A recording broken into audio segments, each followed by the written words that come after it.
She heard the air. It sounded like her Mustang on the interstate.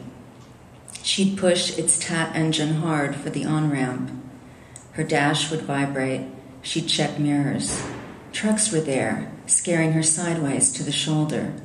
She'd strain up to speed in the slow lane, flip the blinker to join the faster cars, relax into the drive, and only then would she realize that the radio was a ruffle of lost words because the windshield was whistling on high. Air that loud was normal on the ground. Here in the cockpit, it was a sign.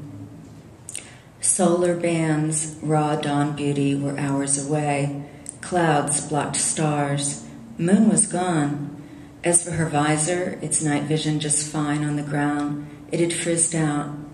Green light had gloomed to black. This night, Mary had no horizon.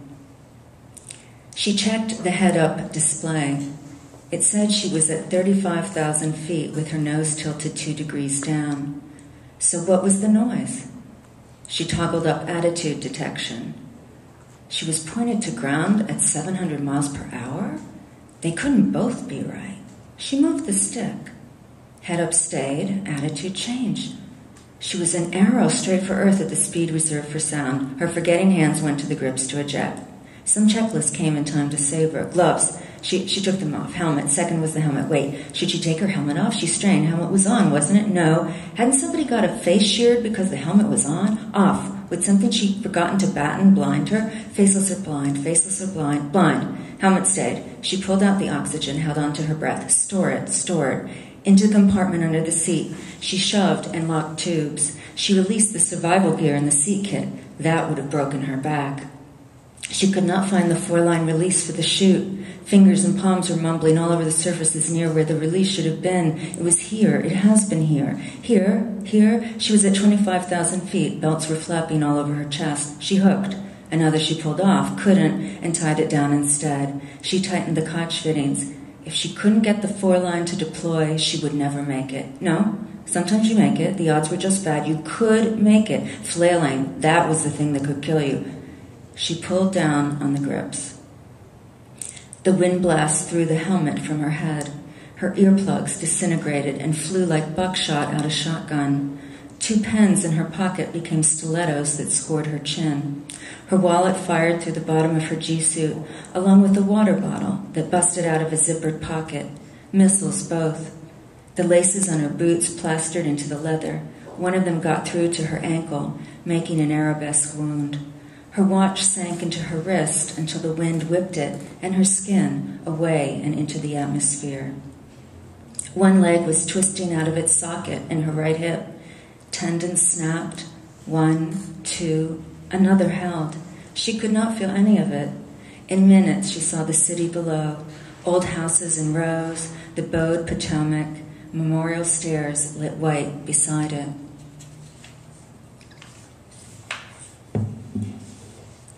She landed in a tree. From it, Mary could see her viper, now afire in the river. In the Washington thrillers she had read so many of as a teenager, she would be a saucy woman, and she would not be in a tree. She would have landed in the water, clung to an outcropping of rocks after being battered by the rapids, and somehow managed to get her mirror, the one in the survival gear she had, in truth, jettisoned, and flicking its light to the sky, been rescued by a sailor. She'd have been piloting a secret mission, but ultimately, because of dirty politicians, nosy reporters, and heart of gold detectives, the reader would see she was not what she seemed. The Coast Guard was a few minutes away. There were automatic relays that brought them when an F-16 went down. She felt her face, slashed but not too deep to fix. Leg felt numb. She looked down. Her heel was where her toes should be. For as long as she could remember, the only thing she knew was to do what frightened her the most. She was not aggressive, not technically proficient, not physically self-possessed. So she ran to the military, to the men who didn't want her there, to the women who were nothing like her, to trials that strafed her nature. She wanted to grow out of herself. She wanted to take the coat of appearances given her by birth and burn it away by will. She had a picture of herself in her mind. All that was left of the cloth shawl of circumstance was smoke. She was a naked figure in its haze, coming out of the soft focus to let the storm come hard as it may.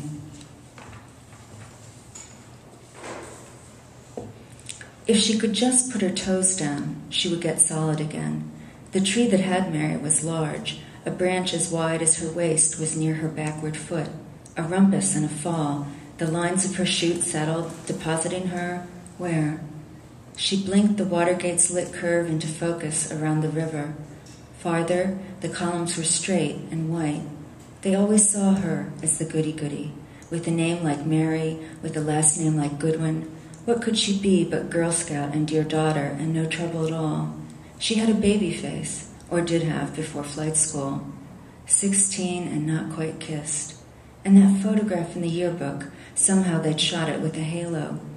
Way before that, playground boys tried to find a way to snap her bra against her back. They just couldn't. She wore what they wore. T-shirt, fruit of the loom, they thought. But she had an applique rose on the scoop neck they couldn't see. One ninth grader thumped her sternum, said, "You don't have what I want." There, her swaying had slowed. She could almost hold on to a branch.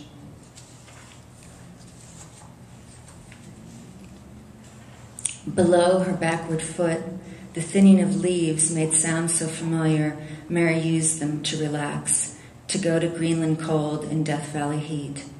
The Lincoln Memorial, she could see it now. Lincoln's eyes sunk in, his eyes trying to be closer to what? Brain, inside, soul, pith. His cheeks were hollowed, and the reflecting pool not far from her. They were connected. No, that trivialized. No, that redeemed. No, that was the president, she thought. A president really, really liked to put on that he was his wife's creation. It was the first lady he feared, not any man. It was a lady who knew what he couldn't quite see.